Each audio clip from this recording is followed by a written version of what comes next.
Fala pessoal, tá começando mais um Papo Relevante. Eu sou o Isaac Araújo e você tá aqui para conhecer um pouco mais sobre os bastidores de grandes empresários, grandes executivos que lideram campanhas e empresas que a gente acompanha há muito tempo, que a gente ama, que a gente gosta. E do outro lado também, a gente está aqui para acompanhar celebridades, influenciadores, pessoas que a gente segue, que a gente já acompanha há muito tempo e que viraram marcas também. Então esse é o Papo Relevante, um episódio hoje é super interessante.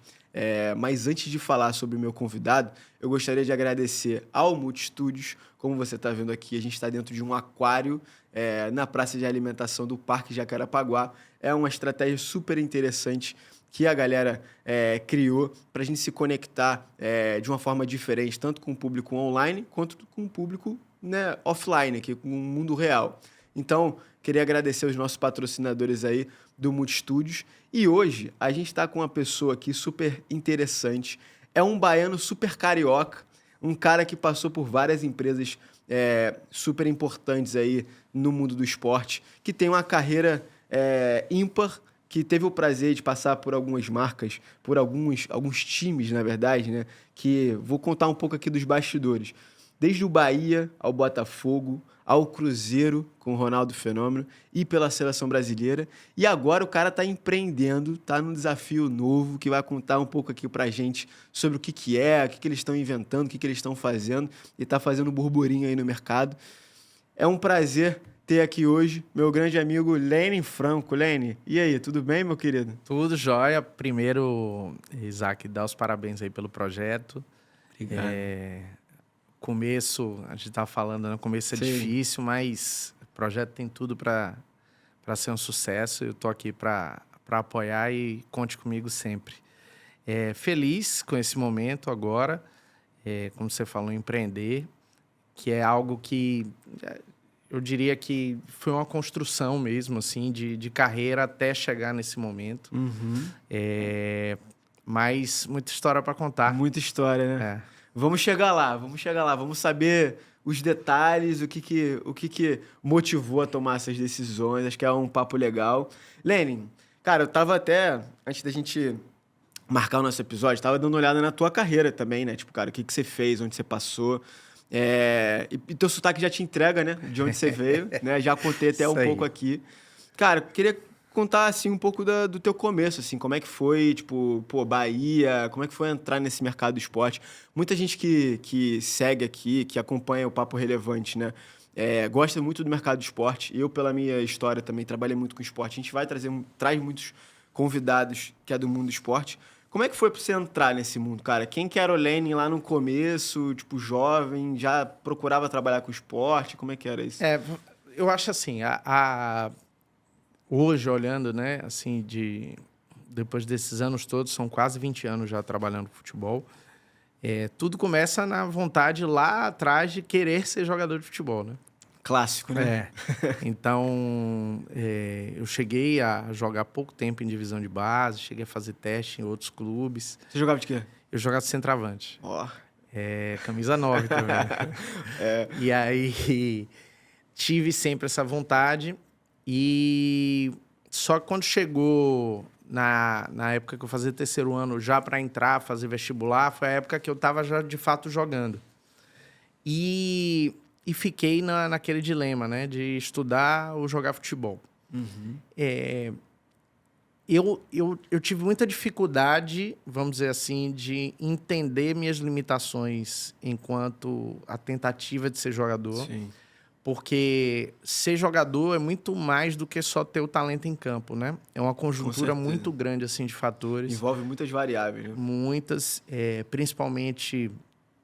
Eu vim de uma situação muito mais privilegiada que a maioria dos meninos, né? Meu pai era professor, sempre estudei em colégio particular, tive várias oportunidades. E quando você vai para um ambiente onde o futebol é a única opção, você começa a entender, assim, que às vezes ali não é seu lugar. Já tem uma responsabilidade meio que da família também, né? Daquele adolescente ali, de ser a solução para a família dele. Para a família toda, exatamente. Então, assim... E aí eu entendi, naquele momento ali, que não era o que eu devia seguir. Isso com quantos anos já?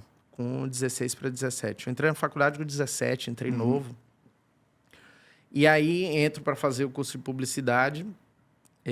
Na minha cabeça, com aquele foco de... quando eu formar, vou trabalhar numa grande agência de publicidade e tal. E aí você descobre que o mundo da publicidade é muito maior do que a agência. Existe um real.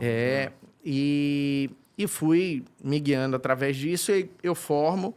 E quando eu formo, eu jogando bola com os amigos. Tinha um amigo de meu pai que era radialista. E aí ele falou assim, você sabe montar projeto de marketing e tal? Porque ele é radialista, né? Então, o radialista trabalha muito com venda, na realidade, né? Sim. Porque é como o cara se banca no final das contas. A maioria deles. É igual podcast. Se não tiver patrocínio, é difícil. E aí ele falou, monta um projeto, se der certo, eu monto o escritório para você ficar só fazendo projeto e eu vendendo. Eu disse, tá bom. Aí fiz um projetinho, e era um projeto, isso em 2006, era um projeto em que eu reunia uma marca para patrocinar todos os times do interior. Então, qual era o conceito? Bahia e Vitória eram valores sempre maiores, mas os times do interior tinham muita dificuldade, né, de conseguir patrocinador. E aí, quando você vai ver a camisa, é o armazém. São aquela chuva de marca. Coisas mais locais, assim, da cidade. Então, a ideia era pegar uma empresa que fosse maior, tivesse uma abrangência pelo estado, e ela patrocinasse todos os clubes, exceto o Bahia e Vitória. E a gente achou, na época, a empresa chamava Romelsa, que era empresa do ramo de imóveis e eletrodomésticos. E aí, por uma sorte ou coincidência do destino, como é que funcionava esse patrocínio? Não tinha um lugar marcado na camisa. Cada clube podia colocar a marca no lugar onde estivesse disponível. Então, tinha gente que era no Master, tinha patrocínio que era na manga, tinha uns que eram nas costas, dependia de onde ele tivesse espaço. Tá. E aí, logo nesse ano, vai para a final o Colo-Colo de Ilhéus, que a final foi Colo-Colo Vitória. Tinha 36 anos que não acontecia de um time do interior ir para a final. E logo nesse ano chegou. E aí ainda foi campeão, em cima do Vitória, dentro do Barradão. E ele usava no Master, ainda por coincidência. Então, foi um estouro assim, para a marca. O dono, na época, ele dizia assim, as pessoas vão na loja para bater papo sobre futebol. Então, assim, a coisa pegou muito. Vê que virou parte do ecossistema ali. Exato. E foi o primeiro projeto assim, que eu fiz que emplacou. Isso com quantos anos? Eu estava com 25. Já tinha 24, formado já? 25 já tinha formado. Eu formei com 21. E aí foi a hora que eu vi, dá para fazer coisa bacana, assim, que as pessoas não têm feito. E aí comecei a fazer vários projetinhos. Naquela época não tinha agências esportivas, não tinha. Principalmente no Nordeste, assim, era mais... Não tinha, era muito difícil. O que tinha já há muito tempo eram as agências de jogador de futebol. Na Bahia tinha uma muito forte, que era Antônios, que chegou em dado momento a ser uma das 3 maiores do Brasil. Mas, assim, de marketing esportivo era algo que se falava muito pouco ainda, né? Sim. Então, você foi meio que fazendo ali na... Foi empiricamente. Era muito a visão de quem enxergava ali, vamos dizer assim, lacunas para ser preenchido. E aí, dentro dessa empresa, o dono começou a pegar meninos do interior para fazer teste no Bahia e no Vitória. E um desses meninos acabou indo muito bem no Bahia, já estava jogando no Bahia, e recebeu uma proposta de um holandês para poder fazer teste num clube da Holanda. Aí, na época, a gente ficou auxiliando e tal. O menino foi fazer o teste, passou, e aí foi comprado pelo clube holandês. Quando ele foi comprado pelo clube holandês, esse holandês, que era agente FIFA, me fez uma proposta de, você não quer ir morar em São Paulo, porque eu vou estabelecer minha empresa no Brasil, vou casar com uma brasileira.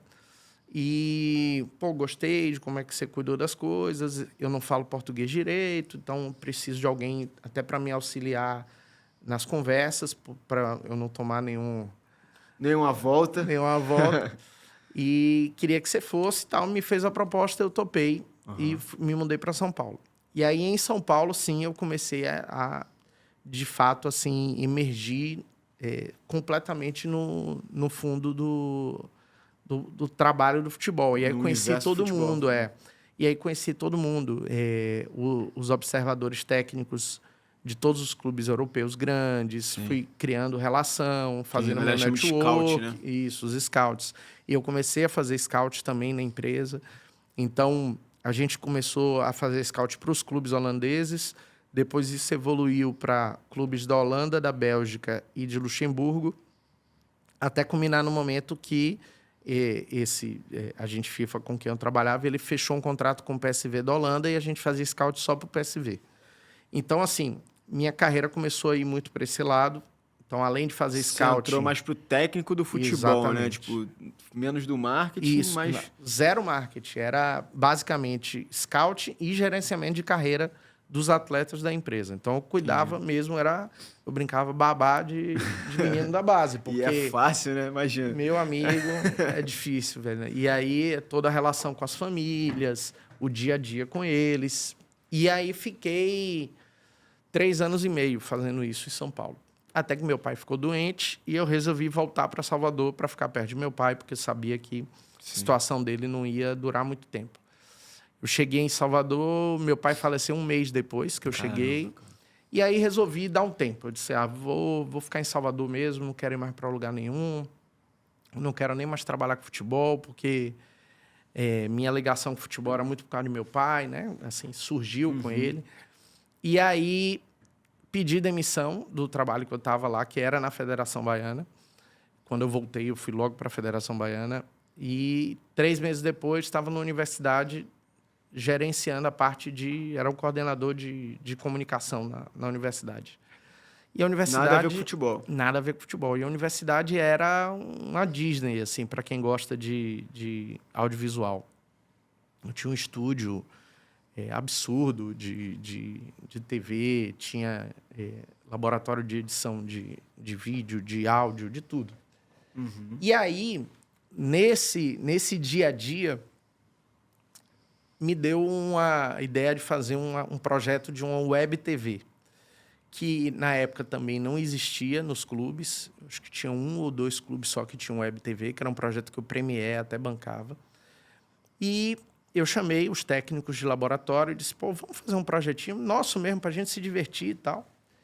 E aí a gente montou em parceria com um site de torcedor do Bahia, uma TV que era uma TV... uma web TV de torcedor. Eu não filmava jogo.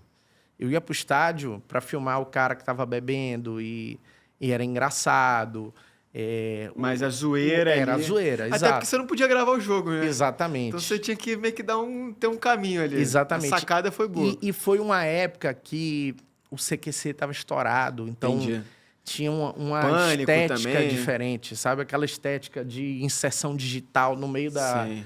A galera tava querendo ver uma coisa diferente, né? Do tradicional formal e exato. tal. E aí foi a fonte que eu bebi na época. E aí montei esse projetinho, a gente começou a gravar e a gente fazia paródia. Era, assim, de torcedor mesmo. Só que... Isso era da faculdade em parceria com o Bahia, é isso? Com um site de torcedor, não era nem o Bahia. Não era nem o Bahia específico, não, era o torcedor... Era o site torcedor. Inclusive um site que batia muito na diretoria do Bahia. Entendi. E aí... a coisa explodiu, assim. A gente fez paródia que chegou... A gente lançou o vídeo de manhã, de noite a torcida estava cantando no estádio. Foi um negócio surreal. E aí, no paralelo, veio um movimento forte da democratização no Bahia. O presidente foi deposto e houve uma mudança de estatuto para que o sócio votasse. Uma reformulação. Eleições diretas e tal. E aí, quando isso aconteceu, foi eleito o primeiro presidente democraticamente pela torcida do Bahia, que foi Fernando Schmidt. Aí, ele e a equipe dele me chamaram para assumir a coordenação de marketing. Tipo, tava meio que na crista da onda ali por causa do programa que eu estava fazendo. Eu já estava trabalhando de comentarista de rádio também. E naquela coisa assim, o cara me chamou para virar comentarista, falou, não posso te pagar nada. Para vir no amor, para você ganhar cancha. Eu disse, eu vou. Então, estava ali fazendo rádio, trabalhando na faculdade, fazendo a web TV, tudo ao mesmo tempo. E aí veio a proposta de ir pro Bahia. Então, assim, foi na prática, né? Então, Total. a galera que quer entrar no mercado do esporte se você não tiver experiência em alguma coisa... Foi total na prática. Não adianta você só estudei, sei aquilo ali, mas e o que você fez, né? Não adianta. Aí, comecei... Aí fui fazer a entrevista. No dia da minha entrevista, o diretor da época, ele falou, Lene, não sei quando vou te pagar, nem quanto vou te pagar. Agora, realmente, é no amor, porque o Bahia tá precisando e tal. Sim. E aí foi um dilema, né? Como é que eu tava com um filho recém-nascido, como é que eu saio de um trabalho, vamos dizer assim, normal, Que me paga. para eu ir para um lugar que eu não vou nem receber. E aí tomei a decisão de ir. Nossa. E aí fui, e no Bahia... Mas você já tinha uma segurança... Zero segurança. Foi no susto mesmo. Vamos no... Foi no... Mas como é que é, No cara? amor. Como é que paga o final do mês? Velho, foi uma loucura, porque eu saí... Foi desespero em casa, né? Porque meu Tua pai... mulher falou o que pra tu? Meu pai tinha meses de falecido, então minha mãe estava morando comigo, estava cuidando também, né? Sustentando minha mãe. Nossa. E minha esposa, filho recém-nascido, meu filho tinha 11 meses quando eu resolvi ir para o Bahia. E aquela coisa, não pode, você não vai, eu disse, eu vou. Vai dar um jeito, eu tenho certeza que as Vai coisas vão dar se certo. ajeitar.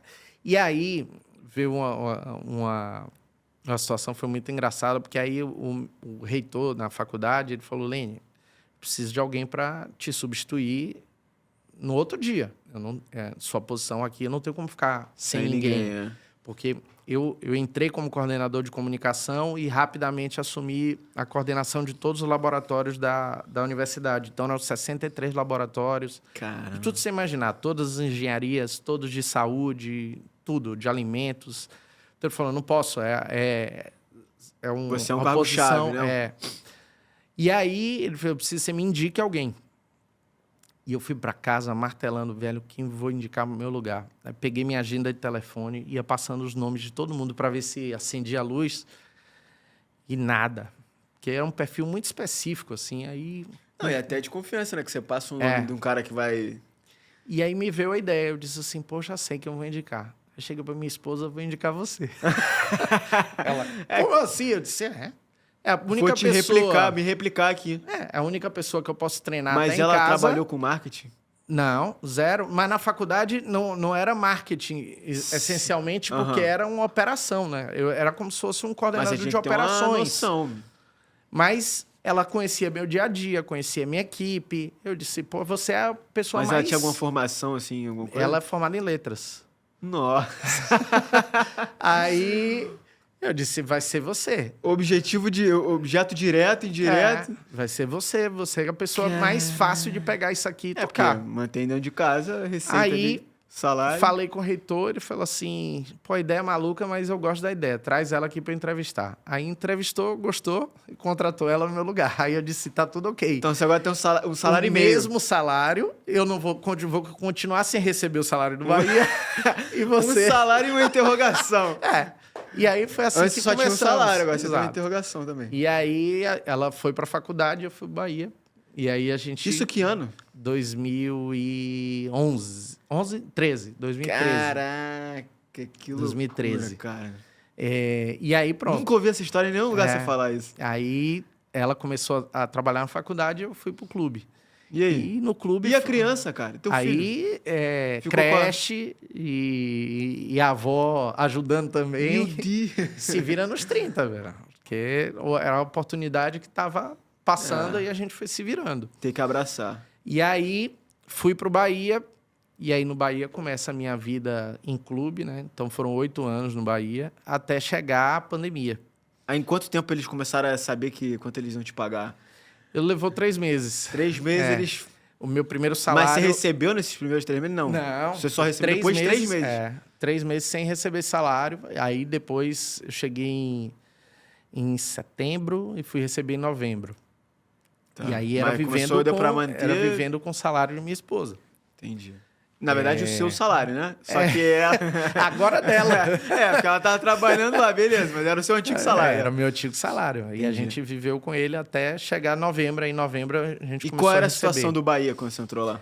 A situação do Bahia era falimentar total. Assim, Bahia tava o quê? Série... Tava na Série A ainda. Mas, assim, situação falimentar. Por quê? Todas as receitas do Bahia tinham sido antecipadas até o meio de 2014. Então, e qual que é o problema disso, pra galera que não entende? O problema disso é o seguinte, você entender que... Vamos lá, é como se você fosse trabalhar e não receber o salário. Você puxou tudo que você podia porque a diretoria que foi deposta pegou tudo que tinha para receber até julho de 2014, isso eu tô falando de setembro de 2013. Nossa. E aí, tudo que tinha para receber de TV, de tudo, ela trouxe a tempo presente. Porque tem as empresas que passam esse dinheiro, né? Um terceiro. Exato. Cortam os juros ali para ficar com esse dinheiro. Exatamente. E aí eles ganham dinheiro dessa forma. Exemplo básico. A Globo pagava ao clube pelo direito de transmissão. Aí ele tinha isso para receber até 2014. Aí fez assim, não, eu te pago tudo a tempo presente, óbvio. Só que... retém um pedaço, te dou o resto e você já recebeu tudo. Então, só que ela fez isso, a diretoria antiga fez isso em todas as áreas. Nossa, então, a gente não tinha nenhum real para receber. Então, significava que de setembro, de quando a gente entrou, até julho de 2014, eu tinha que criar receita. Porque não tinha receita de onde Sem vir. recursos. Zero recursos. Então, sem brincadeira, assim, já falei isso em outras entrevistas, assim, eu levava açúcar de casa para tomar o café, porque não tinha dinheiro para comprar açúcar no clube que jogava a primeira divisão. A galera acha que a gente enfeita, né? Quando a gente fala isso no futebol. Assim, eu vou dizer, o futebol, ele é cheio de heróis anônimos, assim. Porque eu pegava, assim, Dona Marina era uma das copeiras de lá. Dona Marina tinha 30 anos de Bahia. Dona Marina trabalhou diversas vezes na vida dela no Bahia sem receber salário. E eu estou falando da pessoa que ganhava salário mínimo. É surreal. Ela chegava ao ponto... Essa é uma das histórias que eu acho mais fantásticas, assim. O Bahia tinha, antigamente, uma sede de praia, que é onde os meninos da base ficavam. E ela trabalhava de cozinheira na sede de praia. Não tinha sal para cozinhar. Então, ela pegava uma toalha de mesa, ia para praia. Você tá brincando?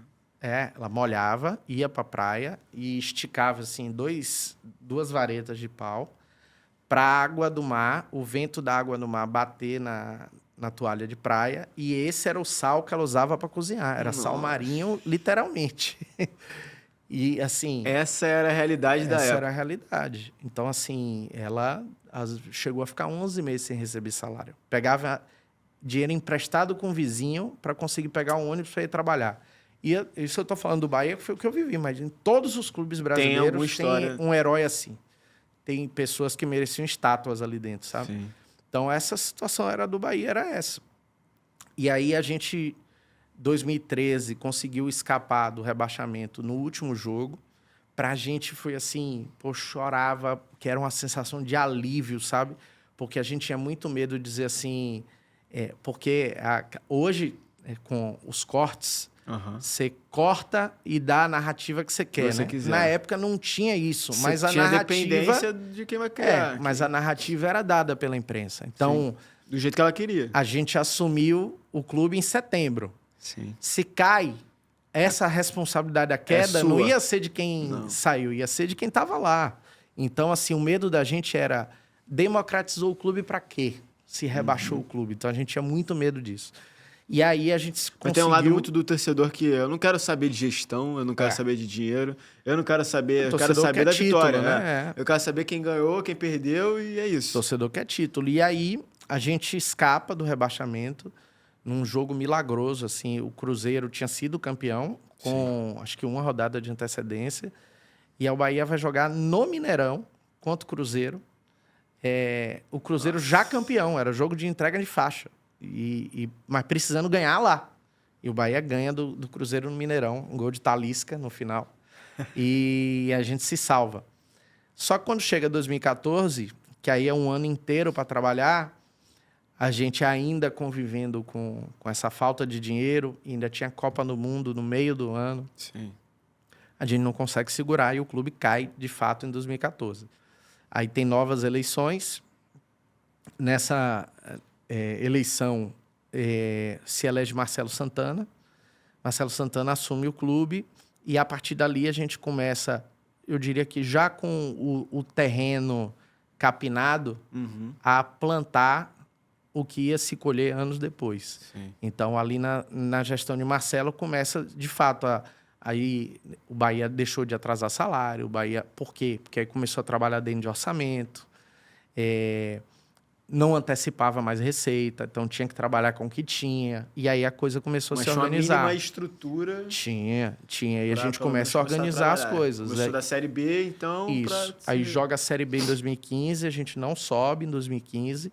Em 2016 a gente sobe e aí começa o clube a deslanchar. Eu acho que foram fases diferentes, assim, a de Guilherme, a de Fernando Schmidt foi a de freio de arrumação e estancar mesmo o sangue e começar a preparar o terreno. Eu acho que essa é uma das áreas, dos momentos mais difíceis dos times, né? Porque, por exemplo, o Flamengo passou muito isso com o Bandeira, né? Bandeira. Então, de conseguir organizar a casa para fazer isso. O Corinthians já não conseguiu fazer porque isso. Porque o torcedor, ele vai ter que ter paciência, porque assim, no começo, dói bastante, vai perder bastante, mas é o jeito. Ou faz isso ou não recupera.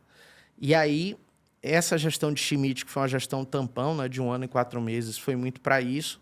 Vem a de Marcelo Santana e a de Marcelo foram anos eu diria, realmente de plantar o que se colher lá na frente. Então, Marcelo entra em 2015 e fica 15, 16 e 17, até o final de 17. Aí tem outra eleição e entra Guilherme Belintani.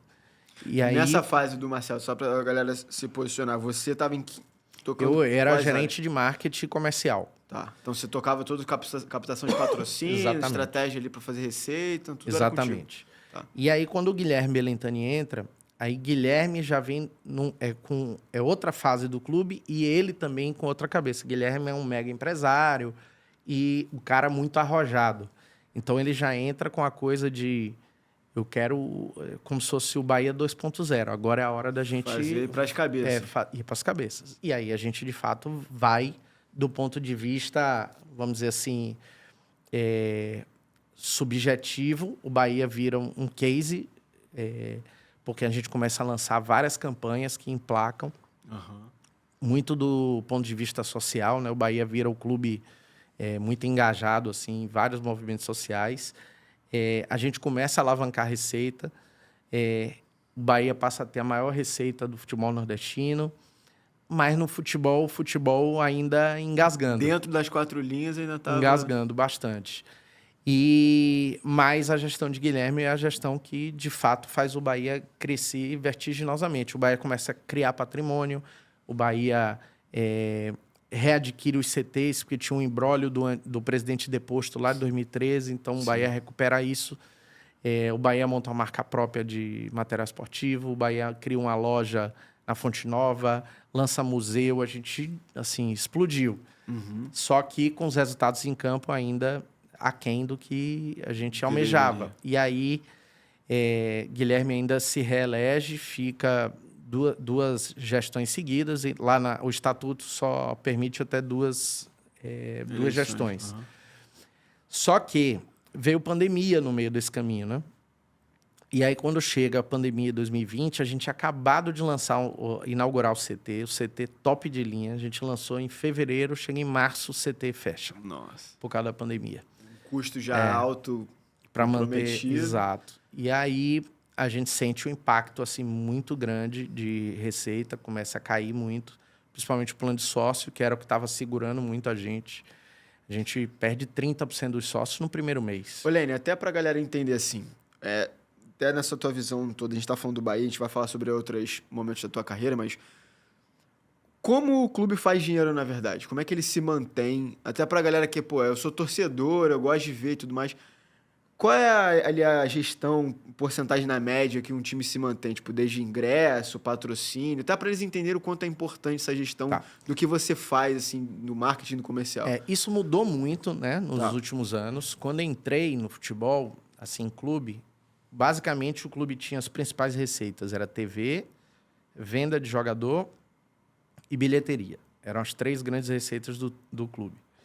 Só que nos últimos anos, com o avanço, inclusive, do marketing esportivo, patrocínio virou uma receita importante, muito grande. Plano de sócio virou uma receita muito grande.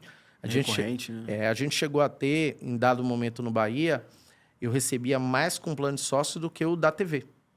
Então, que era uma coisa que era importante, porque era o clube deixar de ser refém da televisão. Uhum. Então, isso Que é era o que muito foi importante. refém há muitos anos com a Muitos Globo. anos. Então, assim, hoje eu diria que o clube, óbvio, direito de transmissão ainda é principal receita, venda de jogador também. Só que aí a bilheteria já não é mais a terceira. Aí você entra com patrocínios, plano de sócio, a própria bilheteria entrando nesse universo, mas você entra com licenciamento. Agora, o direito de TV você consegue repartir bem, né? Então, você tem TV aberta, TV fechada, pay-per-view, streaming. Começa a ter várias fontes de receita nova.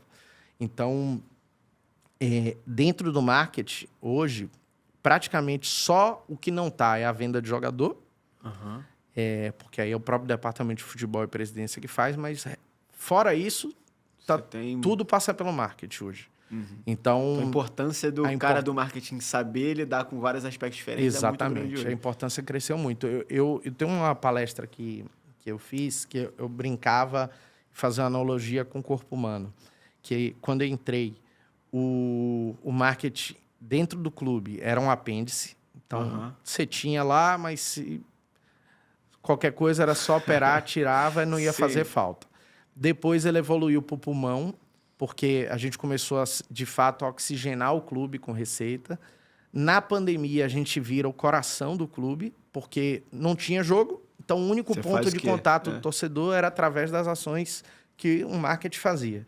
E pós-pandemia, a gente vira o cérebro, porque a gente começa a, de fato, determinar os caminhos que o clube tem que fazer para ganhar receita e investir no futebol. Então, há uma evolução nos últimos 10 anos da mudança, da importância do departamento dentro do clube. Tanto é que esse movimento que eu faço de sair do Bahia para outros clubes é o primeiro indício disso. Uhum. Porque quem saía de um clube para outro é jogador e comissão técnica. E ficava nisso Executivo aí. Não ia. Então, assim, Bernardo Pontes foi um precursor dos nisso. Precursores. E muitas das vezes, até as pessoas que olhavam de fora olhavam com isso com um olhar, tipo, pô... estranho. O cara não se mantém num time. Exato. Porque a cultura que a gente tinha da associação, né? Era o cara que era eleito, ficava lá junto com o presidente, o tempo que desse, e depois... Exato. Depois saía. E aí o trabalho não tinha continuidade, porque mudava tudo. Então, assim, esse próprio papel do executivo, na hora que os executivos começam a sair de um clube para o outro, é sinal de que a importância do papel do diretor de marketing comercial mudou completamente. Sim. Então, eu fico 8 anos no Bahia, saio pós-pandemia, quer dizer, Mas antes até antes da gente entrar nesse aspecto, o Bahia foi um dos primeiros cases ali de SAF. O Bahia acaba sendo o primeiro ao Botafogo. Botafogo e depois Cruzeiro. E aí um pouco mais pra frente veio o City com o Bahia. Como é que foi essa... Você participou de alguma forma dessa? Não, eu já estava na época que o Bahia começa a fechar com o City, eu já estava no Cruzeiro. Mas já tinha alguma conversa na tua época? Não, zero. Isso começa a surgir realmente... Tirei ali 2022 para 2023. Foram bem anos mais para frente. Foi mais para frente. Então, eu saio do Bahia em 21. Eu tive Covid, né, grave, fiquei internado, fiquei muito mal. E aí, quando eu saio da Covid, eu saio com a cabeça de que eu precisava mudar minha vida, porque estava numa zona de conforto muito grande. Você ganhou outra, né? Ganhei outra, exatamente. E aí... Fiquei com isso. Pô, eu acho que eu vou sair do clube e vou tentar algo fora.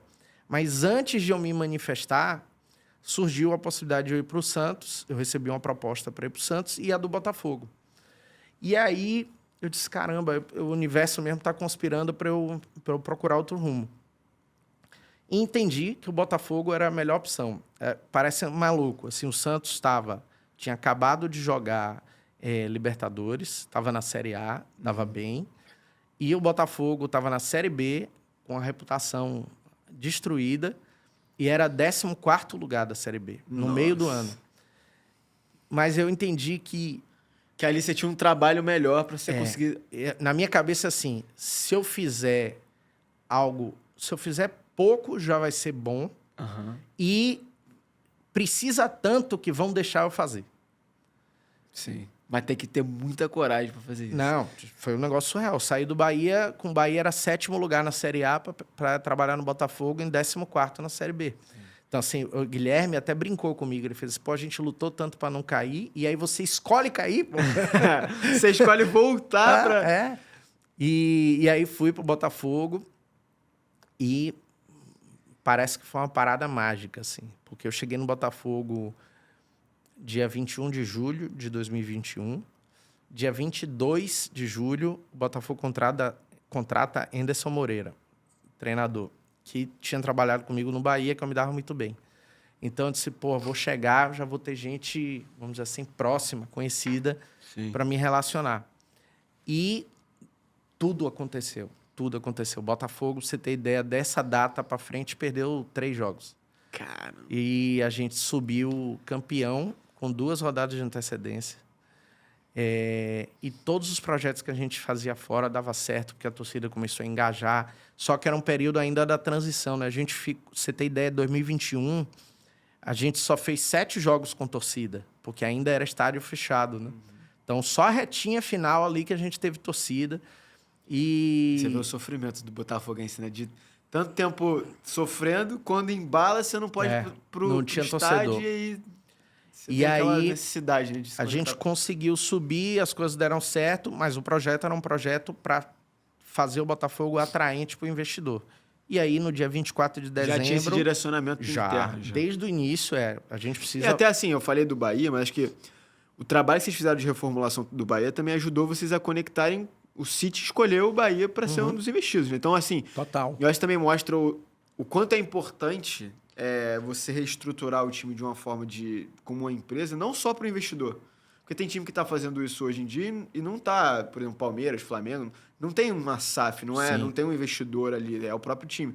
Mas no caso do Bahia, vocês conseguiram organizar para o City chegar e investir no time? A escolha do City é pelo trabalho que a gente fez, de organização das dívidas, de estruturação, de CT, de tudo. Tanto é que ele pega um pacote, eu falava direto assim, o Bahia, para quem pegar, é a melhor oportunidade do mercado. É um time grande, com torcida, que joga num estádio espetacular, que é a Fonte Nova, que tem um bom contrato.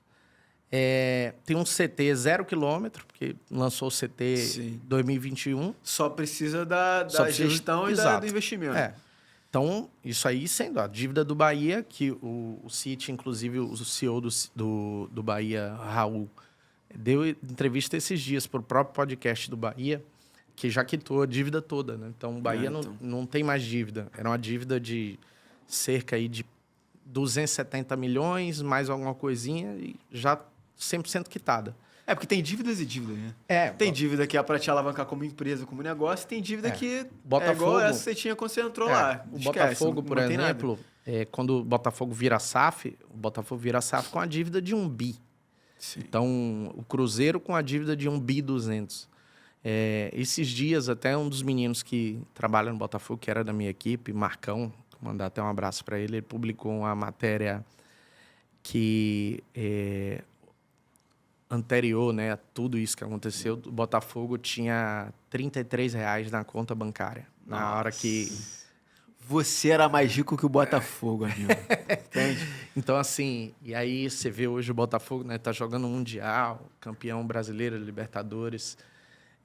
Então, assim, é um motivo de muito orgulho para quem participou em algum momento, sabe? No Botafogo você viveu alguma coisa parecida lá do Bahia, na época que você falou? Muita coisa parecida. O Botafogo, a gente tinha que fazer cheque administrativo todo dia. Para quem não sabe o que é cheque administrativo, Chega no final do dia, você rapa a conta, porque corre risco de ter sequestro na conta bancária, e no outro dia você deposita de novo. Todo dia. Então, para não ficar negativado. Para não ficar, não correr risco de deixar o dinheiro dormir lá e acordar sem dinheiro. Isso você fazendo a gestão da conta. Isso o diretor financeiro faz. Mas era um procedimento que a gente tinha que vivenciar o tempo todo, né? Os diretores vivenciam. É igual a galera que tá negativada. Não manda pra minha conta aí, não. Essa conta aqui tá negativada. Era o que o Botafogo vivia na época. O Botafogo vivia isso. Então, o Botafogo, você ter ideia, os salários eram pagos pelo sindicato dos atletas. Porque isso foi uma coisa que o presidente conseguiu fazer e que funcionou muito bem, que justamente para não correr risco, né, desse dinheiro ser sequestrado, o Botafogo fez a venda de um jogador e esse dinheiro foi todo para a conta do sindicato. Uhum. E aí ficava lá, porque aí não corria risco de nenhum sequestro. E aí, todo mês, a juíza liberava, pode pagar os salários. Aí, pum, o dinheiro vinha para o Botafogo pagava os salários. Então, o Botafogo, apesar disso tudo, em 2021, nenhum dia de atraso, nunca atrasou o salário em 2021. Não conseguia, às vezes, pagar o bicho, aí o próprio presidente tirava dinheiro dele para emprestar ao clube para poder pagar o bicho. Aquele... direito de imagem, às vezes, atrasava. E atrasava, às vezes, porque dependia da juíza. O dinheiro estava lá, mas dependia da juíza. Então, a gente viveu muito problema assim no Botafogo. Não foi fácil, não. Foi bem difícil, mas deu tudo certo. E aí, no 24 de dezembro de 2021, chega a proposta de Textor e começa a negociação. Quando a coisa se concretiza, Textor faz um movimento, que foi um movimento de romper todos os contratos de patrocínio, e ele fez isso até via Twitter e tal, foi uma situação bem ruim. E aí eu entendi que a gente pensava muito diferente na forma de agir e que não era o momento para ficar. Entendia que... Até porque como profissional, e assim... A gente que vive nesse mundo de patrocínios, a gente tem muito uma relação também com as marcas e de coisas que a gente também não responde, né? Então, no seu caso, e até olhando um pouco mais, você tem uma relação com os times, os contratos que você firmou, que você tinha relação, e aí você vem um presidente com outra visão e quebra aquilo ali, e você é o lado que não tem... O que você vai fazer? Exatamente. Né? Eu entendia que se eu ficasse no clube, e o clube me convidou para ficar, que eu não estaria sendo correto com as empresas às quais eu me relacionei. Sim. E que eu sou uma pessoa do mercado. Eu estava no Botafogo, mas eu poderia estar em outro lugar. E que não tem nada de errado com isso. A gente só pensa diferente. Igual você trabalha no McDonald's e aí o Bob's vem te contratar, você vai falar, não, eu sou fiel, um negócio. Acho que o futebol, principalmente o brasileiro, né? A gente tem muito essa questão da paixão, que é o que move o futebol. Mas o lado do negócio precisa também ser muito bem respeitado. Sim, né? sem dúvida. Não é... Eu sou executivo, né? Exato. Então, assim... Então, eu entendia que era meu momento ali de sair. E aí, peço o meu desligamento do Botafogo. Mas, no dia que eu anuncio o desligamento do Botafogo, eu recebo, acho que meia hora depois, ligação de 2 clubes. Um clube foi o Fluminense e o outro foi o Cruzeiro. E aí, eu pedi alguns dias ainda para descansar, para dar uma arejada na cabeça, mas... Condensar os pensamentos. Exato, organizar as ideias. Minha família estava em Salvador e eu aqui. E aí, depois de alguns dias, iniciei as conversas. E a conversa com o Cruzeiro, desde o início, me agradou muito, assim. Então, já era com o grupo de Ronaldo. Eu entendia também que trabalhar... Já tinha feito a SAF, já tinha passado pelo grosso do problema. Isso. Assim. Já tinha assinado, inclusive, o MOU. E eu entendi que eu disse, trabalhar com o Ronaldo vai ser um carimbo importante na minha carreira. É um cara que eu sempre admirei demais, assim, Sim. Meu ídolo no futebol. Nossa. E entendia que aquele projeto do Cruzeiro era um projeto semelhante ao que eu tinha vivido no Bahia, no Botafogo, que era um projeto de reestruturação. Então, entendi que virou uma marca minha também para o mercado, de trabalhar... hoje eu brinco, né? Trabalhar em clube quebrado para poder ajudar a salvar. Então, achei que o Cruzeiro era a melhor oferta e, literalmente, botei tudo que eu tinha aqui no Rio dentro do carro e fui de carro para BH. E aí fiquei 3 meses morando no CT, morava na Toca da Raposa. Caramba. Então, era 24 horas de Cruzeiro. E organizando, enfim, entendendo qual era o novo cenário que encontrava lá. Aí, também, graças a Deus, as coisas deram certo no Cruzeiro. O Cruzeiro subiu. Tinha 3 anos de Série B. Ó, o Lenny, ele é um cara que é otimista igual eu tô percebendo aqui. Mas não é tão simples assim, galera. Ele entrou assim, ele tá contando a história, pô, tanto do Bahia, do Botafogo. Cara, Cruzeiro também não foi nada fácil. Até porque assim, não sei se vocês sabem, mas a gente se conheceu trabalhando no mesmo universo ali com o Ronaldo. Se conheceu na casa do Ronaldo, pra vocês terem uma noção. Eu também trabalhava na holding lá do Ronaldo. E, cara, o Cruzeiro passou por poucas e boas também, né? Então, eu diria que mais poucas do que boas. Não, o Cruzeiro foi muito difícil. A gestão do Ronaldo foi para organizar também. Exato. Que é o que a galera também não entende. Que tinha que investir, que tinha que botar... Exato. E aí tinha uma coisa, porque a gente brincava com isso, assim, né? As pessoas achavam que Ronaldo era um sheik brasileiro, né? Que é o cara que ia chegar lá injetando dinheiro. E não é. Gabriel Lima, que era o CEO do Cruzeiro, ele tinha uma frase que é muito simbólica, que ele fala assim, Ronaldo não é um investidor, Ronaldo é um empreendedor. Sim. Ele está entendendo que... Meio louco também, porque assumiu uma dívida absurda. Ele entendeu que o Cruzeiro seria uma oportunidade boa de empreender e deixar um legado para o clube que revelou ele, que ele tinha muita gratidão. Sim. E a gente entra numa fase bem difícil do Cruzeiro, mas aí a gente sobe com o time. E aí o primeiro ano é maravilhoso, porque tudo dando certo, a gente reformou a Toca, o clube ganhando em campo, a gente trazendo contratos novos de patrocínio, de tudo fluindo. Eles fizeram a mesma coisa também do Texas, né? Plano... De reformulação de patrocínio. Mais ou menos. Na realidade, de patrocínio, como foi que aconteceu? Não houve nenhum rompimento.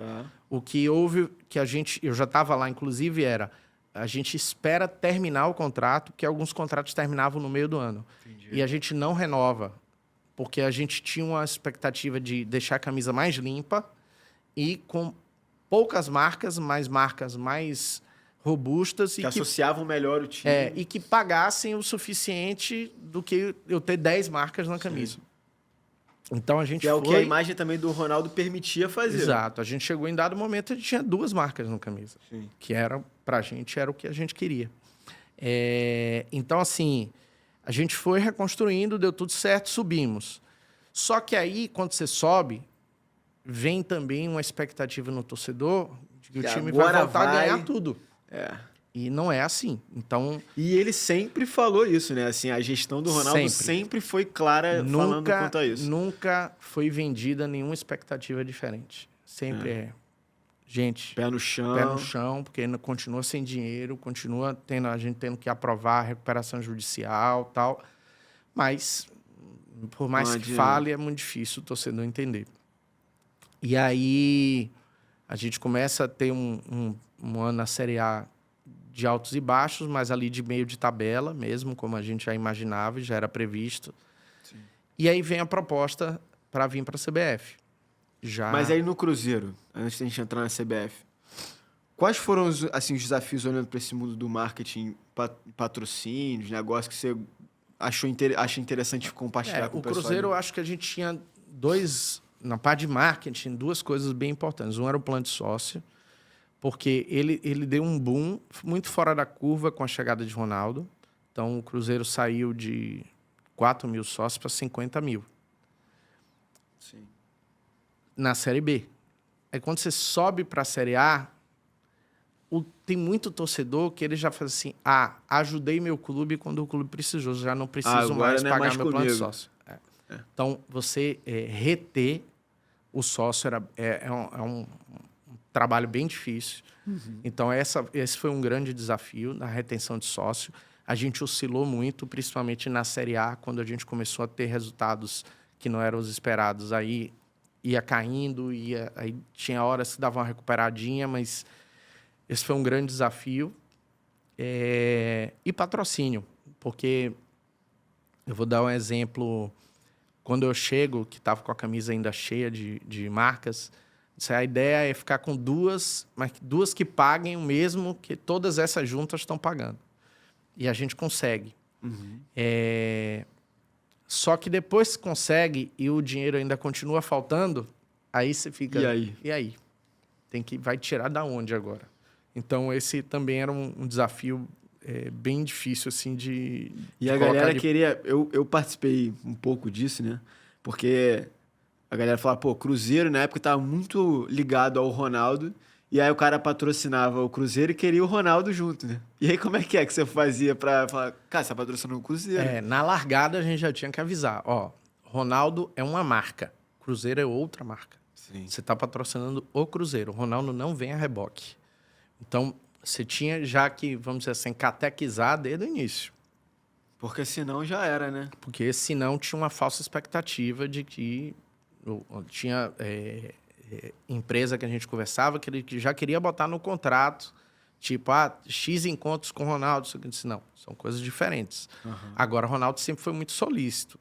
Tipo, o presidente da empresa fechou, ele quer conhecer Ronaldo lá, a gente levava, Ronaldo atendia. Você conseguiu usar como uma peça, mas não podia misturar as coisas. Então... E assim, uma coisa que é interessante falar, quem conhece mais de perto, o Ronaldo ele tem a consciência muito clara de quem ele é, de como ele consegue usar disso para tanto fazer negócio quanto... E isso não tem nada de errado, isso acho que é um dos grandes diferenciais do porquê o Ronaldo consegue dar certo nas ações que ele toma, e muitas vezes muitas arriscadas, né? No caso do Cruzeiro foi muito arriscado. O Ronaldo, para mim, de fato, eu falo assim, ele é um fenômeno no campo, né? Que todo mundo viu, mas quem convive sabe o outro fenômeno que ele é no dia a dia, assim. O Ronaldo é pessoa espetacular do ponto de vista humano.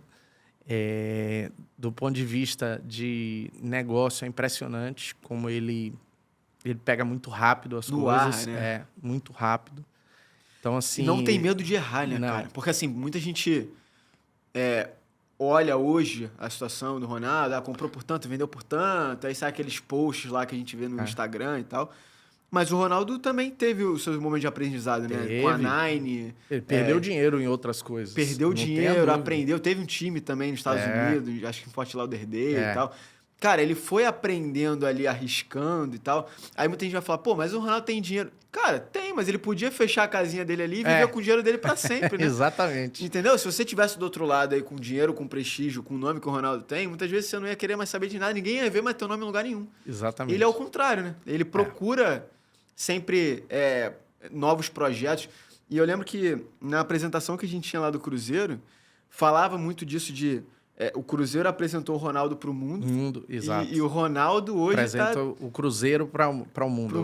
Trazendo de volta a imagem que ele construiu né, para o mundo inteiro, a confiança, o nome que o Ronaldo teve, para comprar o projeto, cara, de estar ali dentro do Cruzeiro. Acho que isso é o que eu queria falar aqui, porque muita gente hoje ainda não entendeu o que o Ronaldo...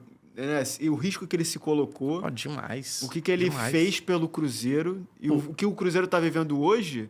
Cara, é porque ele topou o projeto também. Exato. As pessoas às vezes falam assim, porque Ronaldo comprou o Cruzeiro barato demais. Beleza, ele comprou a dívida junto de 1 bi.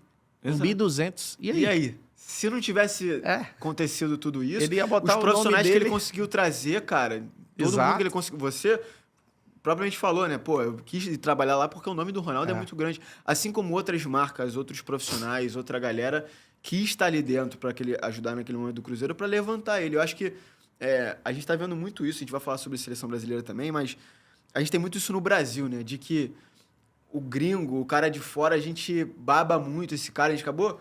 Nada contra o Ancelotti, pô, super técnico, o maior técnico de todos os tempos, na minha opinião, um dos maiores.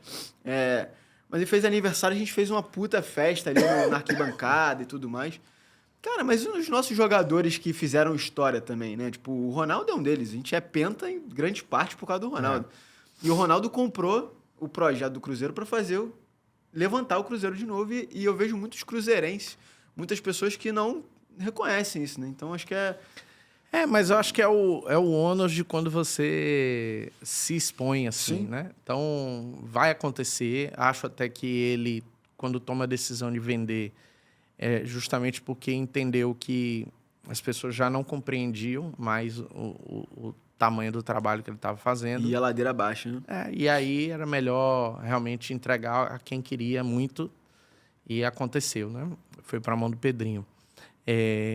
Mas aí eu chego na CBF em setembro de 23, que é aquele período que Fernando Diniz ainda estava na seleção. Aquele momento tranquilo que a seleção passava. Exato. E aí chego também num momento bem conturbado, porque a CBF vinha aí também de queda de presidente, e aí Edinaldo chegou como interino depois que ele foi eleito para o mandato, e aí sem treinador, ficou um ano sem diretor de marketing. O Lene gosta de desafio, né, Lene? Cara, é impressionante. Vocês estão escutando isso aqui, gente? Bahia, Botafogo, Cruzeiro. Ela fala, vamos pra seleção agora. Vai estar tranquilo agora. Nada, esquece. Cara, eu acho que é um dos piores momentos da seleção brasileira.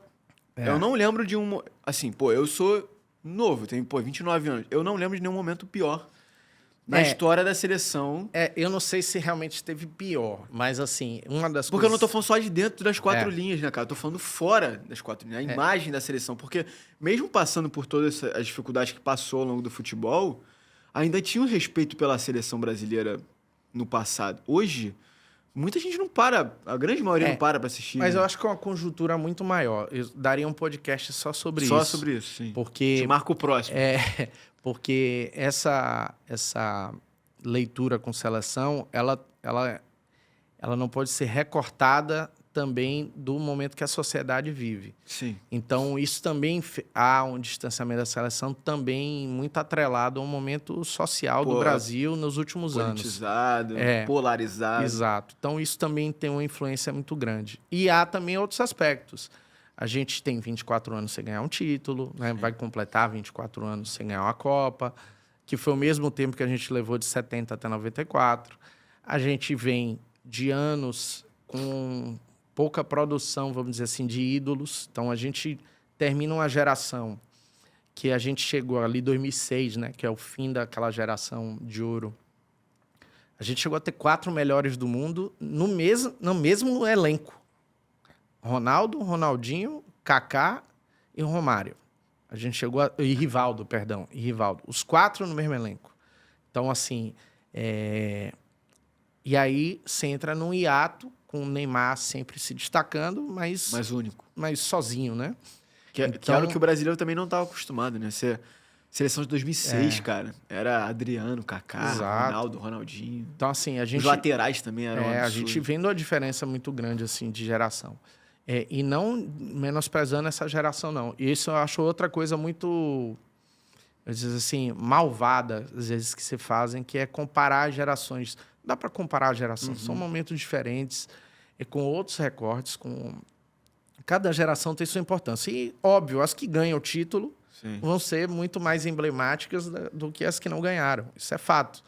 Então, aí eu chego na CBF, pegando essa turbulência gigantesca. Qual que era teu objetivo? Eu fui para a CBF com 3 grandes objetivos, assim. Um era a renovação do contrato da Nike. Esse eu consegui realizar. E os outros 2 eram mais simbólicos, que era recuperar a camisa da seleção brasileira como símbolo nacional e recuperar a credibilidade da CBF como instituição. Esses 2 não consegui. Porque não depende só de você. Não depende de mim. Sobre a Nike, vamos lá. O contrato da Nike é um dos maiores contratos da história. Como é que foi essa? Hoje é o maior contrato da história do futebol em relação ao material esportivo. De todos os tempos. Mais do que o Real Madrid? Todos os tempos de todos os times. E qual que era o desafio assim, que existia lá dentro? Porque a Nike queria renovar. Sim, a Nike sempre quis renovar. A questão não era nem os desejos das partes, não. A questão eram direitos mesmo, assim. Alguns direitos que a gente entendia que tinham que ser da CBF eram da Nike. Então, você era meio que refém da Nike. Então, parte de licenciamentos, enfim. Então, a ideia era trazer isso tudo de volta para a mão da CBF. Esse era um grande desafio. Além, obviamente, da parte financeira, que a gente entendia que o contrato de 30 anos estava defasado ao que hoje se paga.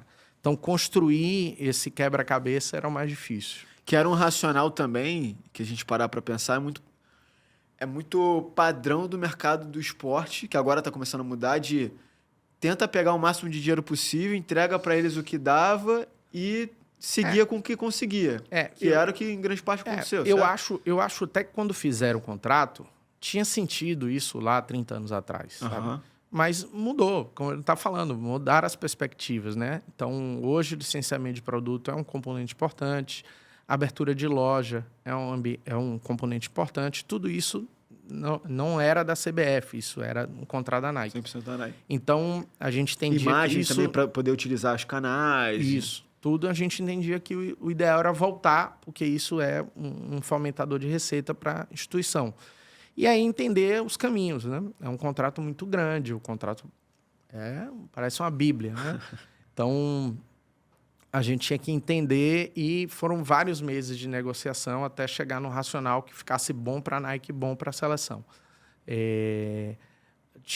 A gente passou a ter mais seleções também, né? De quando, na época que foi feito o contrato, o Brasil tinha sub-20, sub-17 e o profissional masculino, e do feminino só o feminino, que usava material reaproveitado. O que desce. E a gente hoje não tem seleção masculina, tem a profissional, sub-20, sub-17, sub-15, na feminina, profissional, sub-20, sub-17, sub-15, beach soccer, masculino e feminino, futsal, masculino e feminino. Então, aumentou também o número de seleções. Então, e na época vocês não tinham isso por contrato? Lá, o antigo contrato não contemplava isso. E aí vocês tinham que dar um jeito para atender todo mundo. Tudo isso a gente achava que o contrato precisava ser modernizado. Sim. E a Nike sempre esteve à disposição para modernizar. Era um trabalho muito de achar número e... Questão de tempo para sentar e desenvolver isso. E aí foi feito, graças a Deus a gente conseguiu conduzir bem e o valor é público o contrato. Ou não? Não, o valor não é público. Mas é o maior. É o maior. E aí a gente renova com a Nike até 2038. Tá. Porque uma coisa importante também para as pessoas saberem é que o contrato de material esportivo com a seleção, a gente conta muito por ciclo de Copa, né? Então o contrato encerrava em 2026... na Copa de 26, então a gente agrega mais 3 Copas, né? Então 30, 34 e 38. Entendi. Então, porque é onde você tem exposição global, onde todo mundo vai falar. É onde o contrato se paga, no final das contas. Sim. Os anos de Copa são os anos que o contrato alavanca e a Nike consegue alavancar a receita, enfim. E aí, assim, continuando falando sobre a Nike, a gente tem a grande polêmica que a gente teve da camisa e tudo mais. Você participou? Você é o culpado disso aí, Lene? Não sou culpado. Você é o culpado da camisa nada. vermelha? Vamos lá. Qual que é essa... Cara, conta pra galera entender. E aí eu também tive um papo aqui, cara, no último podcast que eu fiz com o Rafa, que trabalhou na Nike também, Sim. que ele falou sobre a camisa branca também, que já teve. E a famosa camisa vermelha. O que é isso, assim? Quais são os limites que existem dentro da seleção brasileira de mudar as cores? E de onde é que surgiu essa ideia? Vamos lá. Eu acho que tem coisas importantes a se pontuarem e tem coisas que eu não posso falar porque a gente assina um contrato de confidencialidade. Camisa vermelha nunca existiu. Nunca existiu. Aqueles posts que a gente vê da... Nunca. Nenhuma daquelas camisas... Tipo Inter... Nada. Nunca aconteceu aquilo ali. Então, assim, existe uma estratégia da Nike com a camisa alternativa. Isso vem do novo contrato? Já era uma proposta que eles fariam, independente se fosse renovar ou não. Então, existia uma estratégia de vamos lançar uma camisa alternativa, que é uma camisa alternativa que conversa com a geração Z, então está toda apoiada numa coleção inteira. Tal. E essa conversa começou que ano? Ela começa, a gente está em 25, em 24, só que no primeiro semestre de 24. Tá. Porque como é feito? Com 2 anos de antecedência, você primeiro começa a aprovar os desenhos. E depois, com 1 ano e meio, você aprova as peças, já o protótipo das peças. Para dar tempo de produzir. Exato. Então, assim, conceitualmente, era camisa alternativa, tinha um conceito publicitário por trás, apoiado, para a camisa da seleção. E, mais uma vez, camisa tipo essa que tá aí. Tipo essa minha mais vermelha. Nunca existiu essa hipótese. Nunca. Há um design proposto por eles, mas nunca foi nessa hipótese. E aí a camisa é aprovada, camisa 100% aprovada pelo presidente. Por quê? Passou por ele que... É ele que aprova. É a coisa mais importante da seleção brasileira. É a camisa. É a camisa. Então, ninguém aprova se não for o presidente, né? Então, é uma decisão presidencial. Eu tive, vamos dizer assim, restrições não ao layout de nada, porque tudo que foi proposto era espetacular. Eu tinha restrições a algumas coisas de estratégia. Tipo o quê? Tipo que eu achava que tinha que ser uma terceira camisa. Não era uma terceira, né? Não era uma terceira. Então, assim... Era uma camisa... Era uma camisa para jogo. Para jogar mesmo. Segunda camisa. Então, assim, essa, vamos dizer assim, foi a minha restrição. E o lance da camisa azul? Eles iam tirar a camisa azul para colocar essa outra camisa, é isso? Provavelmente. Tá. Provavelmente. Então, assim, mais uma vez, isso é uma estratégia proposta e que tem ou não a aprovação da CBF. Sim. Então, assim, eu entendia que o ideal era ter 3 camisas. Mas há também uma lógica de não ter 3 camisas de seleção, porque uma canibaliza a outra, enfim, tem fundos de coisas muito comerciais também envolvidas. Enfim, foi caminhado do jeito que se encaminhou. Quando vaza de um jeito errado, porque vazou, o Brasil terá uma camisa vermelha. Então, a percepção do senso comum como a gente tem uma toda amarela e tem uma toda azul, é que teria uma toda vermelha. E nunca foi a proposta da Nike isso. Uhum. Mais uma vez, eu não posso dizer em detalhes por conta da cláusula de confidencialidade, mas nunca foi isso. Sim. Isso eu posso garantir. Eu, inclusive, ainda brincava, assim, pô, se fosse uma camisa vermelha, eu me chamo Lenin. As pessoas já iam inventar uma história de camisa comunista, que não tem nada a ver, a proposta da Nike. E a gente está num momento super tranquilo do país, né? Para ter um negócio Exato. desse. Que, infelizmente, afasta mais ainda quem precisava estar próximo, né? Que era o Brasil inteiro. Exato. Então, você assim, colocar a camisa com um palco de política... Seria minimamente a gente achar que as pessoas que estavam lá não tinham o mínimo de inteligência, né? Sim. Então, assim, não tinha nada a ver com isso. Então, assim, o contexto basicamente é esse. Não sei agora como é que vai ser conduzido. Acho que vai voltar ao normal e é capaz de ter 3 camisas. Se eu fosse chutar, Sim. eu chutaria que teria 3 camisas, o que não muda nada, né? Tem a amarela, azul e uma terceira. E aí, assim, beleza. Acho que dentro dessa construção da CBF... Você conseguiu cumprir o contrato da Nike, você entrou em algumas estratégias diferentes ali para cada vez mais se aproximar. E qual que era o ruído que você via ali da porta para fora mesmo, assim, de por que o brasileiro não se conectava, ou as campanhas que você conseguiu fazer ali, quais foram que você conseguiu fazer, o que foram os resultados? Conta um pouco pra gente assim, mais dos teus projetos lá dentro. Eu diria que a gente fez 2 campanhas bem bacanas, assim, uma que foi o Brasil Conhece, que foi na pré-Copa América, Tá. E a gente fez uma com o Vini Júnior, que também foi de buscar a ancestralidade dele, né? Que a gente mandou o DNA da família dele para um laboratório em Nova York e a gente chegou numa tribo camaronesa como a origem da família dele. Essas 2 ações foram bem emblemáticas, assim. Mas, na CBF, a CBF, eu falo direto, assim, é uma entidade privada, mas ela é um ente político. Explica isso pro pessoal, que a galera não entende isso. A CBF, ela tem 27 federações, Tá. né?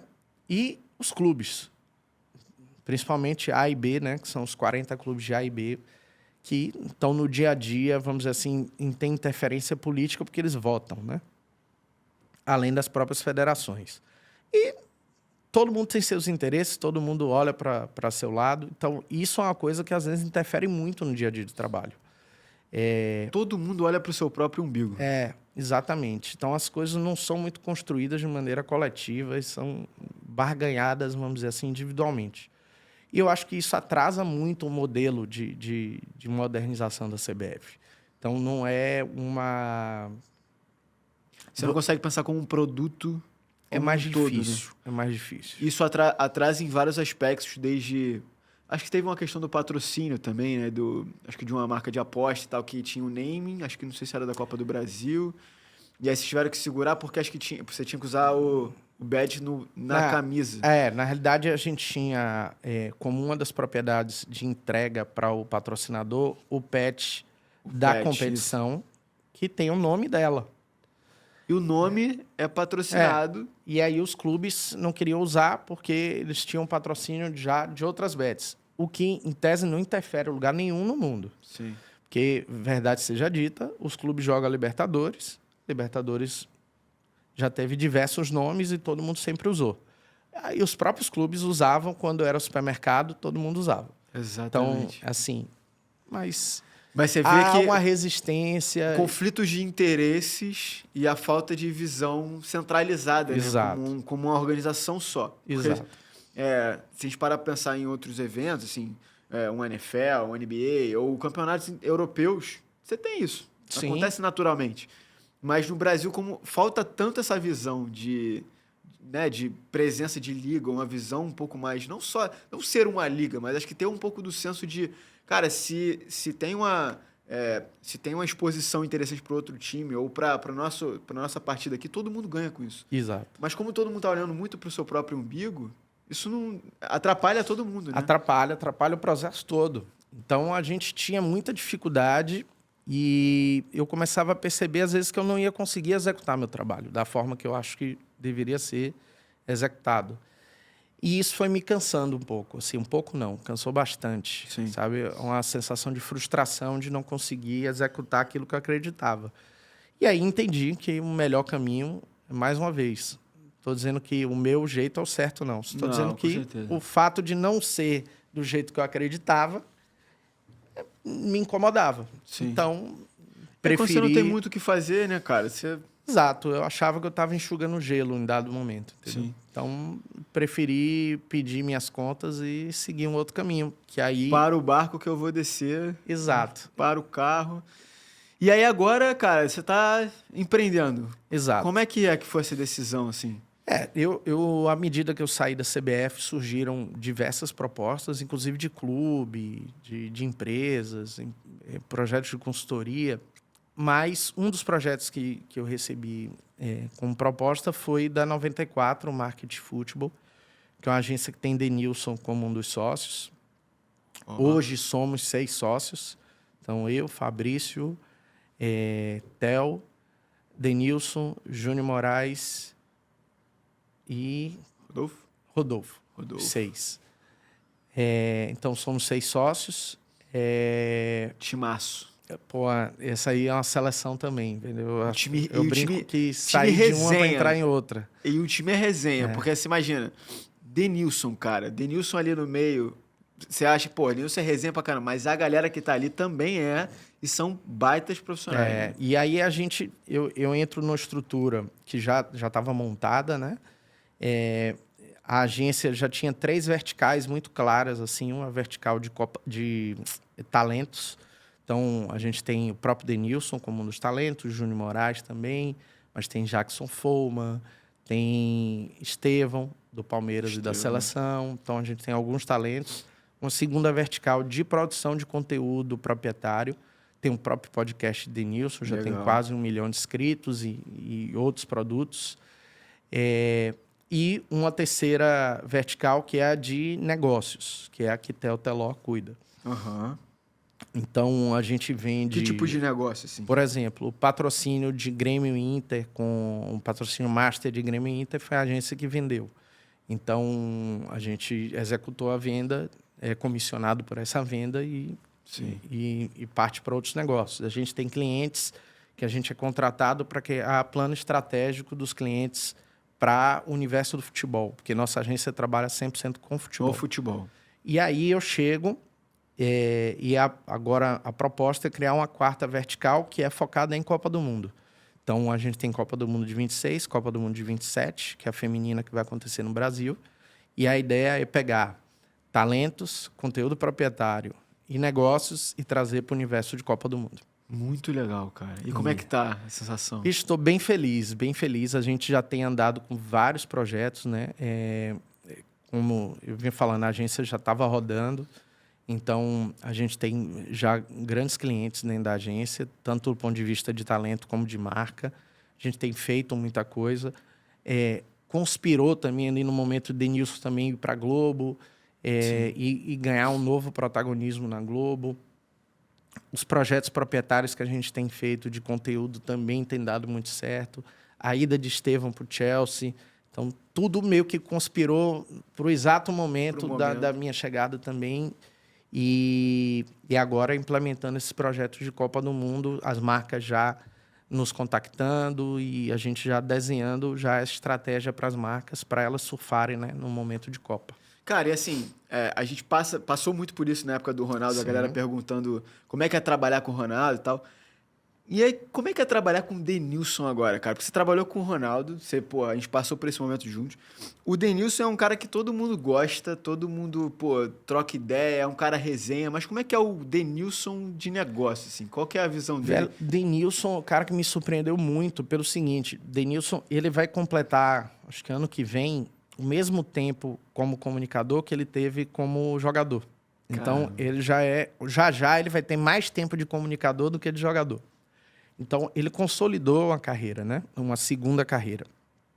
E ele vem fazendo uma terceira transição, que é de comunicador para homem de negócios também. Então, uma das coisas que tem me surpreendido positivamente é que ele sabe ouvir muito. Como ele entende que é uma nova transição, ele precisa captar muito de quem já está nesse rumo há muito tempo para poder entender quais são os melhores caminhos para ele. Então, ele é o cara que ele poderia, vamos dizer assim, fechar os olhos, tipo, eu sou quem eu sou, construir tudo e ele não, ele é muito pé no chão, ele gosta de escutar, ele pergunta muito. Sim. Então, ele é um cara que termina uma reunião, ele pergunta, e aí, eu fui bem na reunião? Aquela hora que eu falei que ele era para falar. Então, isso, velho, para mim ajuda a evoluir mais rápido, errar mais rápido e aprender mais rápido ainda, né? Para mim, isso é impressionante, porque isso faz, assim, acho que só mostra por que ele conquistou o que ele conquistou. Sim. Porque, como jornalista, né, como comunicador, ele teve o mesmo processo também, de ouvir, de estar ali do lado de quem já fazia TV há muito tempo e aprender, e ir tirando as dúvidas e fazendo. Então, ele é um cara muito pé no chão, muito concentrado no trabalho. Ele é resenheiro, mas é muito, assim... Quando tem que falar sério... No momento que precisa da resenha, mas no momento de falar sério, ele é muito objetivo e muito preciso também no que fala. Cara, sensacional. Quais são as tuas expectativas nesse momento novo assim, que você está vivendo? Agora, a gente está 1 ano de Copa, né?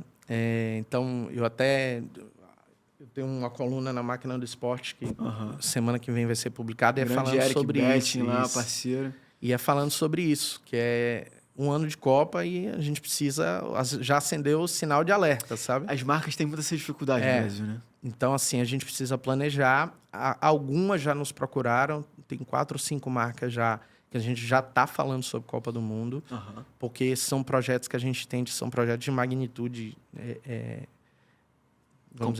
complexa.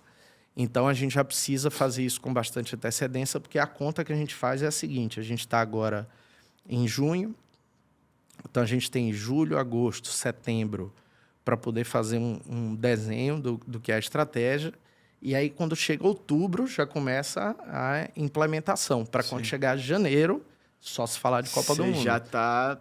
Então, agora é o momento. Agora é o momento. E é um problema que a galera não... No Brasil tem muita essa dificuldade, né? Você vê Olimpíadas, a galera bate no COB 2 meses antes. Você chega na Copa do Mundo, a galera tiver bater lá na CBF um pouco tempo antes. Tem espaço ainda para mim? E não é assim, né? Porque não é assim. Muitas vezes você até consegue entrar, mas você tá jogando dinheiro fora, porque você podia ter feito muito mais coisa, né? Exatamente. O desafio é mostrar que isso precisa ser feito realmente com antecedência e com cronograma, para que as coisas tenham começo, meio e fim, né? Com resultado positivo, né? Boa. Lene, eu tenho uma última pergunta aqui, cara, pra gente finalizar. Eu até anotei aqui no celular, que é um momento que a gente chama de momento relevante, que é uma pergunta que eu quero ver você responder ela, que vai ser um negócio muito legal. E, cara, assim, você passou por vários momentos no esporte, a gente viu no futebol, e com cases super legais, corajosos, né? Cases corajosos você assumiu. Eu queria saber, cara, no marketing de futebol brasileiro, se você pudesse criar uma regra de ouro que todo clube e federação tivesse que seguir para gerar valor de verdade, assim. Qual regra que você criaria para essa galera? Desde clube, federação, o que eles precisariam fazer, todo mundo precisaria fazer para melhorar nossa realidade que a gente está vivendo? Eu acho que a primeira coisa é, de fato, definir qual é o propósito daquela instituição. Uhum. Por quê? E aí, usando como referência os exemplos todos que eu dei. No Bahia, a gente tinha na nossa cabeça que o propósito do clube era que o clube tinha que devolver à sociedade tudo que a sociedade dá a ele, por conta de que a gente está num estado e numa cidade muito peculiar. A gente está falando da cidade mais preta fora da África no mundo. Uhum. 80% da população é preta. Uma renda per capita baixa. E que a gente achava que o futebol, o clube, era o canhão para que isso fosse colocado à tona. Então, a gente tinha um propósito. A partir desse propósito, você define o resto todo, né? Então, no Botafogo, a gente tinha um propósito, que era fazer o clube ser atraente para um investidor. Depois que o investidor chega, ele vai determinar qual é o novo propósito do clube. Uhum. Mas eu acho que ter propósito é o diferencial para tudo, assim, porque a partir do propósito é que você define se vai ser algo de curto, médio ou longo prazo e de que maneira você, aí se tratando de negócio, de que maneira você vai rentabilizar ele. Mas propósito acima de tudo, velho. E propósito com a gente mesmo, né? Então, eu acho que minha carreira é muito feita por isso. Todas as minhas saídas dos lugares foram momentos que eu escolhi sair porque eu entendia que eu já tinha cumprido o meu propósito. Sim. E precisava cumprir o propósito em outro lugar. Então, acho que é isso. Porque senão, muitas vezes, a gente vai vivendo a vida e a gente vai só sendo carregado, né? Exatamente. Meu querido, eu queria te agradecer por esse papo. Acho que o mercado precisa ouvir muitas pessoas como você e a tua carreira, assim. Porque todo mundo ama futebol, todo mundo quer ver um futebol mais profissional, quer ver um futebol melhor, né, de ser consumido. E acho que a gente precisa de pessoas mais como você, assim, que estão dispostas a assumir desafios, a ajudar as empresas a entrarem nesse mundo, a fazer os times se profissionalizarem cada vez mais, porque isso ajuda o espetáculo como um todo, né? O futebol cada vez mais se manter de pé e melhorar, né? Pra gente. Então, obrigado pelo papo, de verdade. Eu que agradeço. Agradeço o convite, agradeço as palavras e vou estar sempre à disposição, torcendo aí que te agradeço. Projeto... Quiser dar uma palavrinha pro pessoal aí que tá te assistindo, alguma última palavra? Só, mais uma vez, assim, que vocês mantenham a audiência, porque é um projeto bacana, é um projeto que a gente precisa justamente para ter papos de relevância para o mercado e sendo feito por uma pessoa como você, que já está no mercado há tanto tempo, que já está tão engajada, tão conectada, é importante. Então, conto com vocês para seguir aqui apoiando o projeto. Boa. Pessoal, esse foi mais um Papo Relevante, é o podcast que a gente está sempre aqui trazendo profissionais do mercado, tanto esporte, entretenimento, outros mercados no geral, quanto celebridades, influenciadores. O Papo Relevante, ele faz parte do ecossistema do Relevante, que vai ter programas educacionais, seja para você que é um executivo de marketing ou de negócios, que quer se atualizar das novas estratégias que o mercado está utilizando, seja patrocínio, seja licenciamento, seja criação de eventos proprietários, criação de comunidades ou outras estratégias alternativas. A gente vai ter programas educacionais para você, profissional, e para empresas também, consultorias que queiram conhecer um pouco melhor sobre como podem adotar essas estratégias para os seus negócios. Então, segue aí tanto o Relevante no Instagram ou em todas as outras plataformas, e no nosso site também você vai poder conhecer um pouco melhor sobre os nossos programas, www.relevante.com.br. Obrigado pela sua presença aqui, obrigado, Lene, e até a próxima, pessoal. Valeu!